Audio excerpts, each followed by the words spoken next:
लिए event management company ई factor experience के management मौजूद है। कंपनी लग्जरी एडवेंचर और एक्सपीरियल टूरिज्म के साथ साथ प्राइवेट और सरकारी सोशल इवेंट ऑर्गेनाइज करती है। हाल ही में कंपनी ने देश का सबसे बड़ा कैमल फेयर भी ऑर्गेनाइज किया था।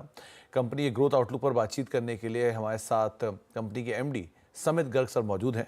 समित सर नमस्कार, स्वागत है कार्यक्रम में। तो पहले तो मैं आपके कारोबार से ही शुरुआत करना चाहूँगा, क्योंकि जिस कारोबार में आप कामकाज करते हो उस कारोबार में आजकल काफ़ी हलचल है। मतलब चीज़ें धीरे धीरे पिकअप कर रही हैं और पहले तो एक लो लेवल पर, लेकिन अब बहुत ग्रैंड लेवल पर इस तरह के कामकाज होते हैं। और आपने ऑलरेडी एक लार्जेस्ट कैमल फेस्ट जैसी चीज़ों को ऑर्गेनाइज कर रखा है। सो कैसी सिचुएशन है, क्या करती है कंपनी, कैसा मार्केट है, किन एरियाज को आप केटर करते हो? नमस्कार नमस्कार, कैसे हैं Sumit ji? Thank you so बहुत मच बढ़िया sir. Having me here. And so सबसे पहले आपसे शेयर करता हूँ, हमारी कंपनी का जो फुटप्रिंट है वो ग्लोबल है। और 80% जो हमारा व्यापार है वो स्टेट गवर्नमेंट्स और सेंट्रल गवर्नमेंट के माध्यम से हमको मिलता है। और हम बड़ी प्राइड के साथ में ये बात बोलते हैं that we work for brand India. And आप जितने बड़े आयोजन फेयर्स और फेस्टिवल्स के देखते हैं या इम्पोर्टेंट पब्लिक कॉन्ग्रेगेशंस देखते हैं, ये सभी अलग अलग प्रकार की चीजें हम लोग सरकारों के लिए, पीएसयूज के लिए ऑर्गेनाइज करते हैं। और ये हमारा कोर बिजनेस है। और जैसा कि आपने कहा कि पिछले कुछ टाइम से आप इस चीज में थोड़ी सी उछाल देख रहे हैं, आप इसमें चढ़ावत देख रहे हैं, वो बिल्कुल सही है। बिकॉज हम लोग उस चीज को दृष्टिकोण से समझ नहीं पाते, बट हम ये सब जानते हैं कि जब इस तरीके के बड़े आयोजन होते हैं तो उन आयोजनों से एक देश का ब्रांड बनता है। तो इसलिए मैंने आपसे थोड़ी देर पहले बोला कि we very proudly work for brand India. चाहे वो G20 समिट हो या कोई बड़ा स्पोर्टिंग इवेंट हो या और किसी प्रकार का इंटरनेशनल आयोजन हो, तो वो सारे इवेंट्स ही हैं। जब ये सब चीजें होती हैं तो इनके बारे में चर्चा होती है, लोग टेलीविजन पे इन इवेंट्स को देखते हैं, जिसके माध्यम से देश की ब्रांड को ख्याति प्राप्त होती है। और देश का डेवलपमेंट में इन सब चीजों का एक अपना विशेष योगदान है। So this is predominantly what we do. And हम इन सब तरीकों के विभिन्न प्रकार की चीजों का आयोजन करते हैं सरकार के लिए, पीएसयूज के लिए, high net worth individual society of our country. These are all people who are basically our clients. तो गर्ग सर, एक चीज़ मैं आपसे समझना चाहूँगा, क्योंकि पिछले एक दशक से इस कारोबार के अंदर ना बहुत ट्रांसफॉर्मेशनल चेंज हुआ है। पहले कंपैरिजन में आज की इस समय में एक बड़ा ट्रांसफॉर्मेशनल चेंज है। हमने हाल फिलहाल के जितने भी इवेंट देखे, सरकारी इवेंट्स हों, निजी इवेंट्स हों, उनका स्केल बहुत बड़ा होता है। तो आपके लिए एक बहुत अच्छा स्कोप खुल जाता है उस मार्केट को फर्दर पेनिट्रेट करने को लेकर। पहले हम घरेलू फ्रंट पे ही इन इवेंट्स को होते हुए देखते थे, हम घरेलू इवेंट को बाहर होते हुए देखते हैं, यानी कि जो डोमेस्टिक लोग हैं वो बाहर सेलिब्रेट करते हैं इस तरह के इवेंट्स को। तो और बाहर के लोग भी घरेलू मतलब भारत में आके सेलिब्रेट करना चाहते हैं। सो इस तरह के जो नए एवेन्यूज़ या आयाम खुल रहे हैं आपके लिए, ये कितनी बड़ी पॉसिबिलिटीज़ अब तक तो उन्होंने की ही है, आगे के लिए खोलेंगे? तो आपने जो बात बोली ना कि पिछले 10 सालों में इस बिजनेस में हम लोग ने बहुत परिवर्तन देखा है, वो बिल्कुल सही बोला आपने। And you recognised it well. See, leadership perspective पर जैसा देश के लीडर्स का विजन होता है उसी प्रकार से चीजें आगे बढ़ती हैं। एंड हम लोग तो ये बोलते हैं that our honourable prime minister is the biggest event manager that the country has. उन्होंने जिस तरीके से इस चीज को, इस अपॉर्चुनिटी को एम्ब्रेस किया है और जितनी कंस्ट्रक्टिवली देश की ब्रांड बिल्डिंग और ब्रांड इक्विटी के एस्टेब्लिशमेंट के लिए इन माध्यमों का इस्तेमाल किया है, वो हम लोग के लिए ऑब्वियसली बहुत ज्यादा मार्गदर्शक रही हैं। और इंडस्ट्री को ओवरऑल उस चीज का, उस आउटलुक का, उस अप्रोच का बहुत फायदा हुआ है। So this is where I collaborate whatever you said of कि पिछले 10 सालों में हमने इंडस्ट्री में बढ़ोतरी देखी। और मुझे लगता है आगे आने वाले 5-10 सालों में हम इस चीज को और मल्टीप्लाई होता ही देखेंगे। बिकॉज अब तो हिंदुस्तान उस स्थिति पर आके बैठा है कि हमारी बुनियादें थोड़ी सी और मजबूत हुई हैं। हम अब देश के इंफ्रास्ट्रक्चर को उस मुकाम तक ला पाए हैं कि अब धीरे धीरे जाकर हम विदेश में अपने देश के इंफ्रास्ट्रक्चर की बातें कर पाए। लोगों को हमारा हमारा इंफ्रास्ट्रक्चर, हमारे यहाँ जो सहूलतें अवेलेबल हैं, हमारे यहाँ जिस प्रकार की टैलेंट इस इंडस्ट्री में अवेलेबल है, लोग अब उसको रिकग्नाइज करने लगे हैं और उनका कॉन्फिडेंस हिंदुस्तान के प्रति इवेंट्स को बाहर से यहाँ लाने में बढ़ रहा है। सो ये चीज़ें हम बहुत एज एन इंडस्ट्री ऑप्टिमिस्टिक हैं, और अलग अलग प्रकार के रिसर्च पेपर्स, अलग अलग प्रकार के सर्वेज जो कंडक्ट हो रहे हैं नेशनली और इंटरनेशनली, उसमें पिछले 6 से 12 महीनों के बीच में ये बहुत क्लियरली एविडेंट है that our industry will possibly multiply 2.5 times between the next 4 to 5 years. तो ओके समित सर, दो तीन चीज़ें मैं अब बिजनेस के ऊपर आपसे पूछूंगा। पहला तो कंपनी का जो मैं कारोबार देख रहा हूँ वो लेंथ एंड ब्रेड्थ है, मतलब आप उड़ीसा में भी कामकाज कर रहे हैं, आप राजस्थान में भी कामकाज कर रहे हैं, आपने अयोध्या में भी कामकाज किया है, और आप बाकी क्षेत्रों में भी अच्छे से एक्सपैंड कर रहे हैं, सरकारी हो या निजी हो वो तो है ही। तो पहला पार्ट तो ये कि क्या पैन इंडिया प्रेजेंस या इंटरनेशनल प्रेजेंस अगर ऐसी है तो किस तरह से आप किस एरिया में ज़्यादा एक्सपेंशन देख रहे हो, वन।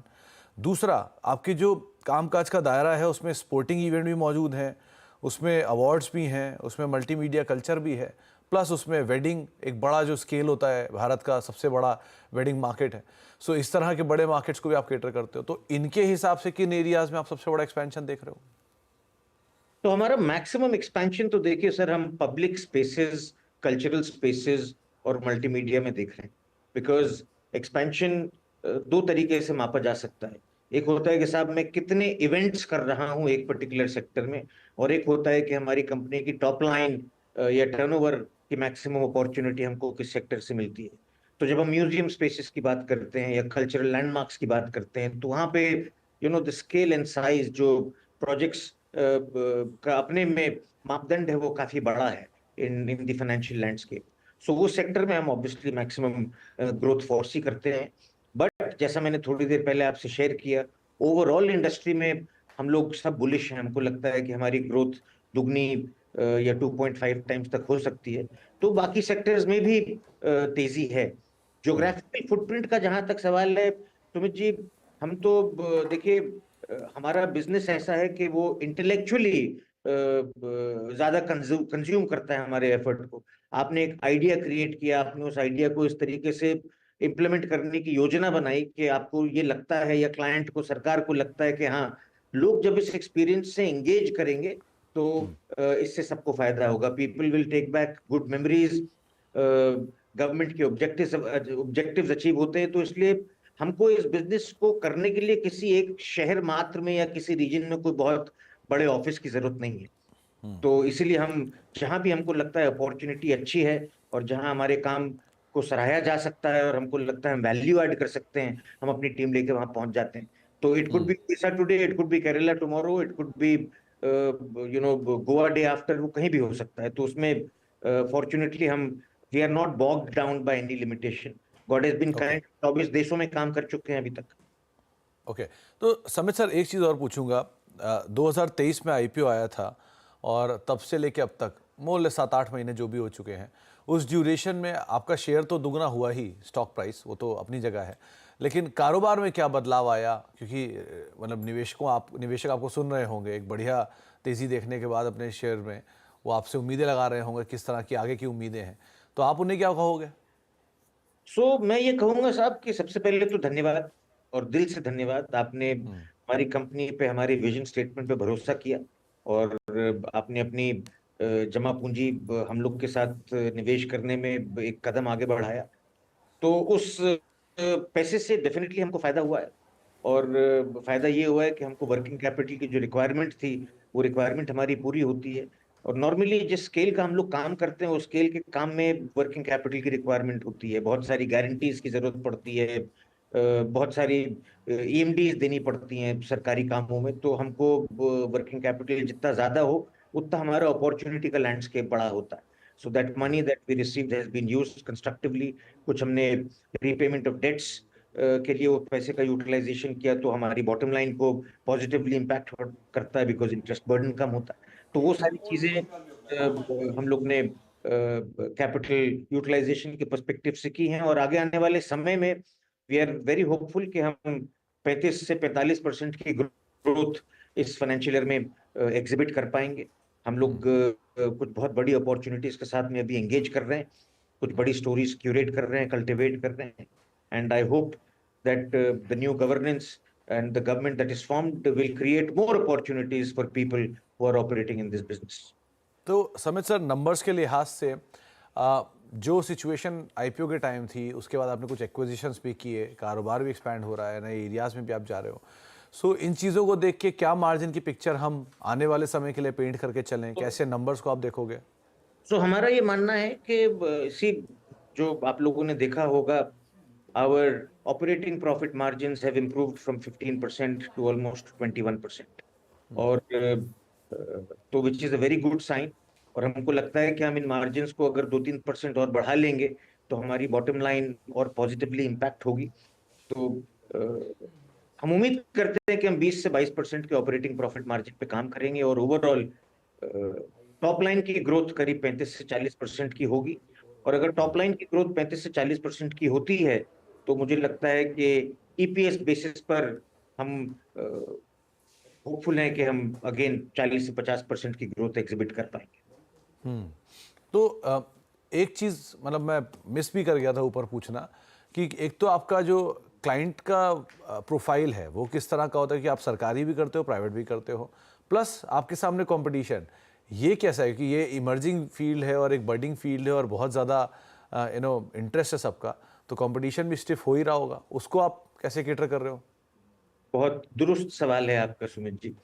और तो क्लाइंटेल में एक चीज जैसे मैंने आपसे शेयर की कि भाई 80% बिजनेस तो हमारा सरकार से आता है, स्टेट और सेंट्रल लेवल पर, और जो 20% बिजनेस है वो हिंदुस्तान की हाई नेटवर्थ सोसाइटी के माध्यम से आता है।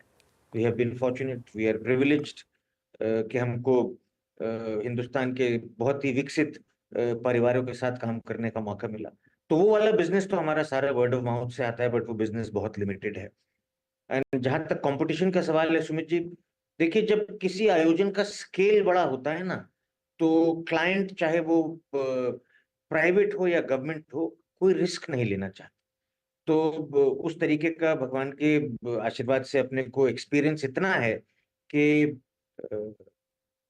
और हम अभी तक उस चीज को again I am grateful to the Almighty, सही तरीके से अपनी जिम्मेदारी निभा पाए हैं।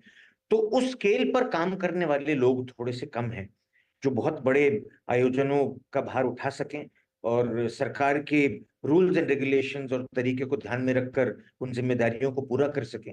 तो इसलिए वो कंपटीशन बड़ा वो कंपटीशन है, बट उस कंपटीशन में लोग बड़े लिमिटेड हैं, तो इसलिए वो हमारे लिए it works very well for us. जी, चलिए, बहुत बहुत शुक्रिया समित सर हमारे साथ मौजूद रहने के लिए, और बहुत बहुत शुभकामनाएं आपको आने वाले सालों के लिए, आपके क्वार्टर्स के लिए, नंबर्स के लिए, और उम्मीद करते हैं जल्दी आपसे कहीं ना कहीं किसी न किसी इवेंट में मुलाकात होगी भी। लेकिन बहुत बहुत शुक्रिया सर हमारे साथ मौजूद रहने के लिए और आज अपना कीमती समय हमें देने के लिए। Thank you. तो फिलहाल एसएमई कॉर्नर